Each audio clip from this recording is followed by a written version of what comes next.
For those of you who have been, I'll come back around to some sort of a statement. For those of you who have been getting the pool report, we've had it locked up on us about 15 minutes ago. So questions, I'll take questions about that when we get to it. Okay. And should we start now?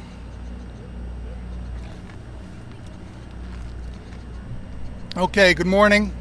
If it's still morning. My name is Ken Ritter, R-I-T-T-E-R. I'm a reporter with the Associated Press. I work out of the Las Vegas Bureau. I have been here with you this morning covering Mr. Simpson's appearance before the Nevada Parole Board. Most of you have seen the stream. I would prefer if you wanted to begin with questions, but I can tell you that Mr. Simpson looked trimmer than we last remember him. I know that he was about 6'3", 235 listed in prison records. He seems to be about to that.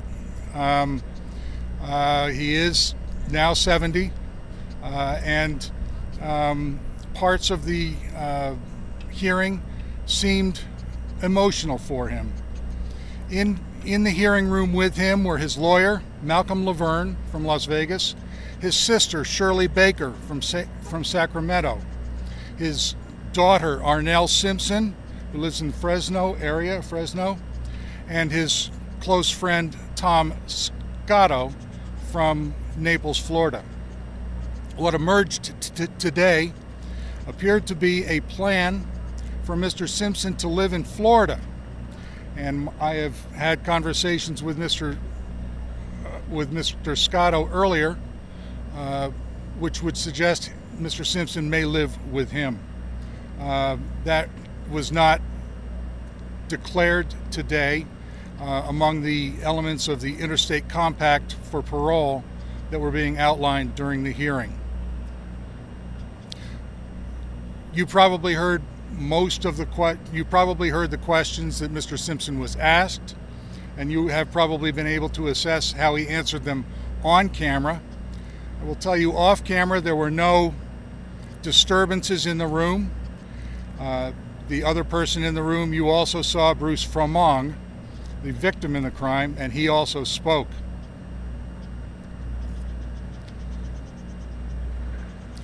Are there questions that you'd like to ask me at this time?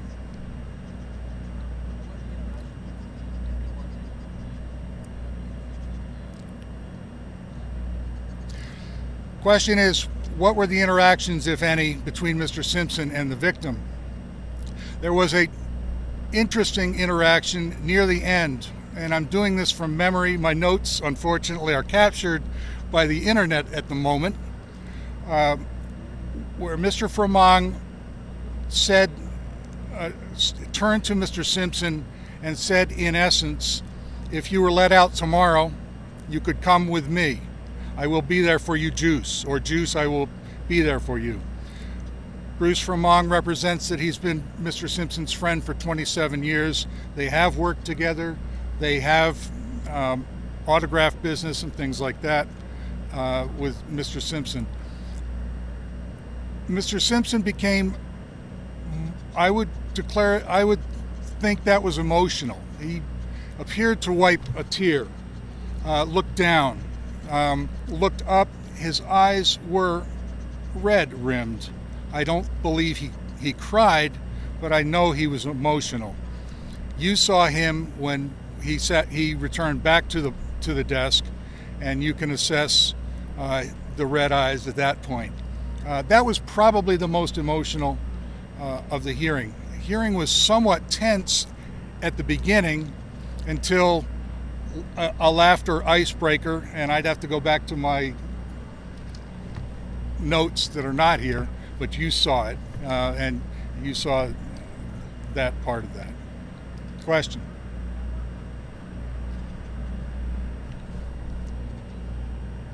I'm here and willing to answer any other questions for a couple of minutes.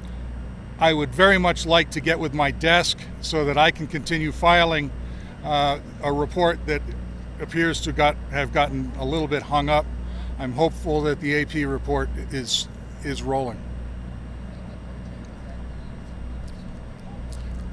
Do I think OJ was at ease in this situation or nervous? It's hard to characterize Mr. Simpson as at ease in this situation. I covered him at trial in Las Vegas. I know him in relative comfort when he's talking with friends and his attorneys in court hallways. This is not that.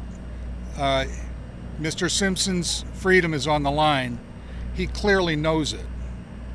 And he clearly wanted to tell the board that he would do well if he's released. He also was, the word may not be adamant. I thought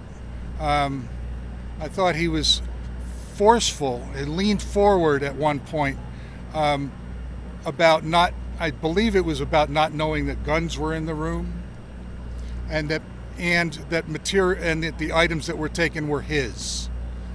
He has maintained throughout that the items that they were after, that he went there to retrieve from Bruce Frommong and Alfred Beardsley, were his belongings, family photos. You heard those things.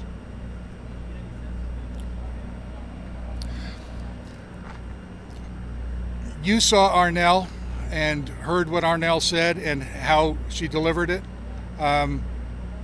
She came prepared with yellow note paper.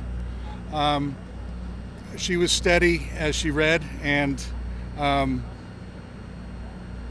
then returned to her seat next to Miss Shirley Baker, and they hugged. And Miss Arnell dabbed her eyes with a tissue. I think she was quite emotional at that point, at the release of having read the statement that she had prepared. First name Ken, K-E-N, last name Ritter, R-I-T-T-E-R, and I'm with the Associated Press. I'm very glad to help you today. If you can let me go and do some of my work, I might be able to help you more. Thank you all.